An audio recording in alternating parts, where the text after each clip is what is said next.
Sve vrijeme rata istina o zlodjelima je u dokumentima falsifikovana, zločini su prikrivani i umanjivani, a mnogima su tragovi i posve izbrisani. Brojne dokumente su ustaše tokom rata uništili. Nije se u poratnom periodu od 1945. do 1990. u javnosti govorilo o žrtvama ustaškog terora sukladno njegovim razmjerima i posljedicama. Pored toga što su pojedinci uništavali pisana svjedočanstva koja su bila sačuvana, i službeni organi vlasti u oslobođenoj Jugoslaviji su na određeni način sprječavali da se autentično govori o masakrima ustaša nad srpskim i jevrejskim narodom, sakupljaju i objavljuju. Nastojalo se da se o ovoj temi što manje govori i piše. Uopšte bilo je nepoželjno i kontraproduktivno gradnji bratstva i jedinstva, pominjanje srpskih i jevrejskih žrtava. Dobro se znalo da su čak i neki od prvoboraca koji se nisu pomirili sa ćutanjem brzo sankcionisani. Prvoborac, Pažanin, profesor Ante Zemljar, autor jedine knjige o logorima Slana i Metajna, nakon što je 1947. i 1948.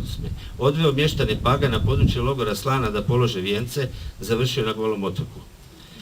Pokojni Branko Cetina, jedan od zaista rijetkih koji je uspio pobjeći iz logora Jadovno, nakon održanog časa istorije jadovinskim porodicama, iako tada pukovnik, s mjesta je penzionisan.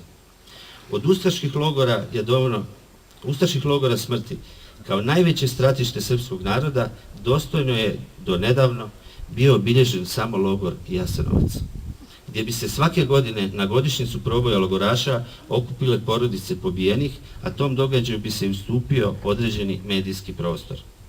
Spominjao se i logor Danica, onaj u Sisku, onaj u Jastrebarskom. O logoru Jadovno godinama u javnosti gotovo da nije bilo ni riječi. Činilo se da je nametnuta ćutnja rezultirala posvemašnjom javnom amnezijom. Sve do danas, 69 godina po likvidaciji tolikih nevinih ljudi, ova mjesta su neobilježena i bez pijeteta prema tim učenicima. Ovom režiranom i kontrolisanom poratnom ćutanju i zatiranju istine dobro je došla i potisnuta svijest potomaka žrtava, za koju psiholozi kažu da je prilično uobičajena pojava u poslijeratnom razdoblju. U porodicama žrtava spominjala se Jadovno i pod tim nazivom su uglavnom podrazumijevala Šaranova jama. Poneko je znao da je nedaleko od jame postojao logor, ali je ta lokacija bila neobilježena i bez ikakvog pristupnog puta. Da je postojao čitav sistem logora Jadovno u javnosti i među našim porodicama, gotovo da se nije ni znalo, a malo ko to i danas zna. Prvi naziv za ovo stratište, Jadovno, kompleks ustaških logora 1941. objelodanjuje se tek 2007. kao naslov dvotomnog životnog dijela dr. Đure Zatezala. Moram reći da bez tog kapitalnog dijela, završenog još 1990. a za koje se u Hrvatskoj nažalost nije mogao naći izdavač, o Jadovnu se ni danas ne bi znalo gotovo ništa. Bez Zatezalove potpune posvećenosti temi Jadovna i bez njegove ogromne energije, udruženja Jadovno 1941. ne bi ne bilo. Prikrivanje istine o Jadovnu, omalovažavanje žrtava i ponižavanje njihovih potomaka traje u kontinuitetu do današnjih dana. Pogledate li oko sebe, biti će vam potpuno jasno.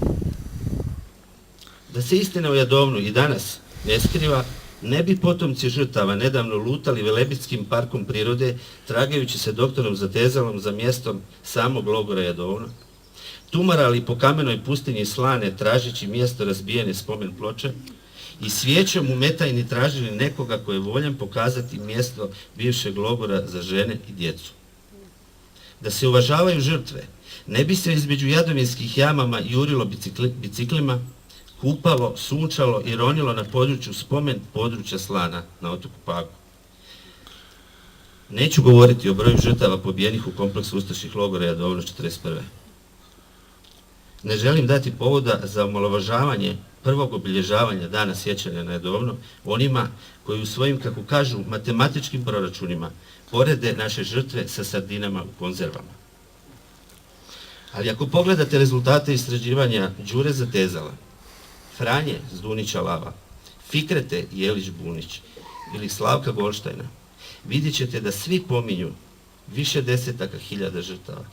Priznaćete da su to podaci koje razum teško može prihvatiti. Ipak, mi potomci jadovinskih žrtava Brojeći polomljene grane u našim rodoslovnim stablima, najbolje znamo i osjećamo koliko je bolan i nenadoknadiv svaki izgubljeni život na ovom stratištu. Donedavno Jadovno nije imalo svoj dan. Na inicijativu našeg udruženja 24. jun je određen kao dan sjećanja na Jadovno 1941. Toga dana, 1941. godine, logor Slana na ostrvu Pagu je primio svoje prve zatočenike, a logor Jadovno ovdje na Velebitu dostigao svoje konačne dimenzije. Do sada je nekoliko institucija uvrstilo ovaj datum u svoj kalendar obilježavanja mjesta stratišta u Drugom svjetskom ratu. Molim vas, čelnike institucija Republike Hrvatske, da učinite to isto. Taj dan bi trebalo da sjeća i opominje na zločin i tragediju koja se tu dogodila, da se ne zaboravi i da se slično nikada i nikome više ne ponovi. Moram reći da nam je sugerisano da komemoracija na Jadovnu treba održavati na okrugle godišnjice, 70., 75., 80. Na 85. pretpostavljam ni većina unuka jadovinskih žrtava neće više biti među živima. Prijedlog ne čudi, to je stvar već pominjanog kontinuiteta. Na Jadovnu ćemo, ako Bog da, svake godine po nekoliko puta, sve dok jame pune moštiju naših članova porodica nezamijenjenim grobovima. Jadovno je u našim dušama, u našim mislima i molitvama i ovo što činimo predstavlja dostojan odnos prema nevinim žrtvama, članovima naših porodica. To je ujedno i naš odgovoran odnos prema našim potomcima, briga za njihovu bezbjedniju sutrašnjicu i nauk da ne zaborave Jadovno, da im se ono opet ne bi dogodilo. Hvala.